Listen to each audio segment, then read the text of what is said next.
اس کہانی میں ہم دیکھیں گے ایک مغرور بہن کا انجام۔ علینا اور عنایا دو بہنیں ایک جنرل مینیجر کی بیٹیاں تھیں۔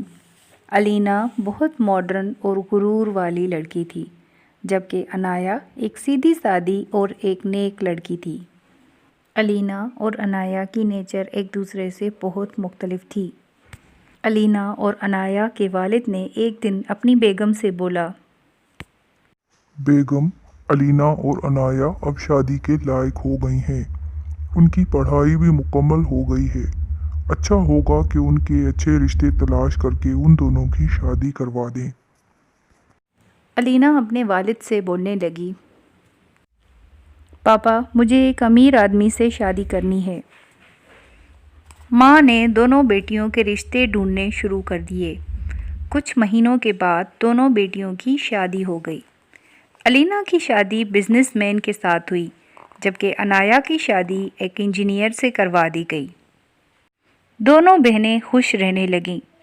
کچھ دن کے بعد علینا اور عنایا کی ملاقات کسی رشتہ دار کی شادی کی تقریب میں ہوئی۔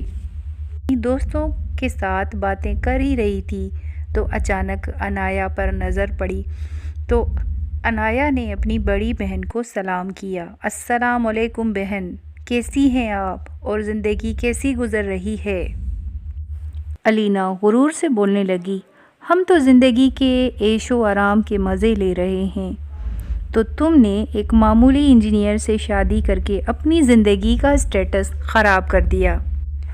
میں نے سوچا تھا کہ تم بڑی شان و شوکت سے رہتی ہوگی، مگر تمہاری حالت تو عجیب سی لگ رہی ہے۔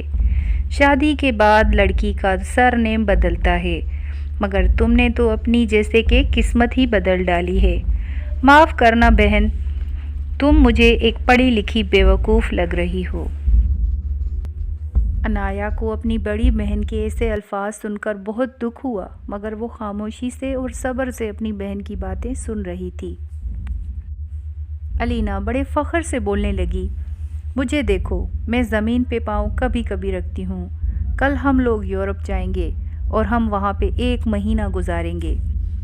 میرے شوہر نے بولا ہے کہ ہم وہاں پہ ایک 5 اسٹار ہوٹل میں اسٹے کریں گے اور بہت ساری شاپنگ بھی کریں گے تاکہ لوگوں کو پتہ چلے کہ ہمارا اسٹیٹس کیا ہے اور ہم کتنے امیر لوگ ہیں۔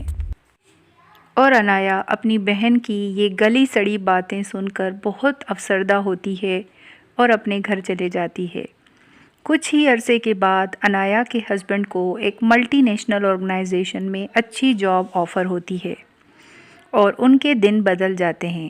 عنایا نے اللہ پاک کا شکر ادا کیا اور غریبوں کی مدد کی اور اچھی زندگی گزارنے لگی۔ عنایا کی ملاقات اپنی بہن سے ہوتی ہے۔ ایک دن عنایا کے گھر اس کی بڑی بہن روتی ہوئی آتی ہے، عنایا، میری بہن، آپ سے آج ایک درخواست کرنے آئی ہوں۔ میں اپنے غرور اور تکبر پہ بہت شرمندہ ہوں۔ میرے ہسبینڈ کا امپورٹ ایکسپورٹ کا بزنس کاروبار ہی جیسے بند ہو گیا ہے اور کئی دنوں سے وہ گھر میں بیٹھے ہوئے ہیں۔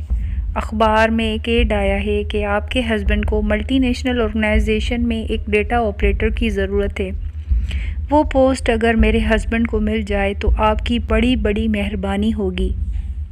عنایا بولی، بہن، انسان کی اوقات اس کے اچھے کردار اور اخلاق سے کی جاتی ہے۔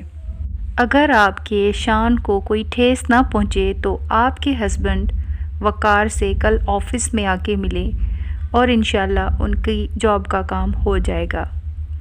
تو دیکھ لیا بہن، وقت کا کرشمہ، تم نے جس بہن کو غریبی کا ایک دن طعنہ دیا تھا، اس بہن کے پاس آج تمہیں اپنے پڑھے لکھے شوہر کی نوکری کے لیے آنا پڑا۔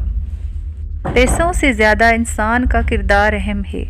پیسہ تو آنے جانے والی چیز ہے، مگر انسان کا اخلاق اس کی دنیا و آخرت کو بناتا ہے۔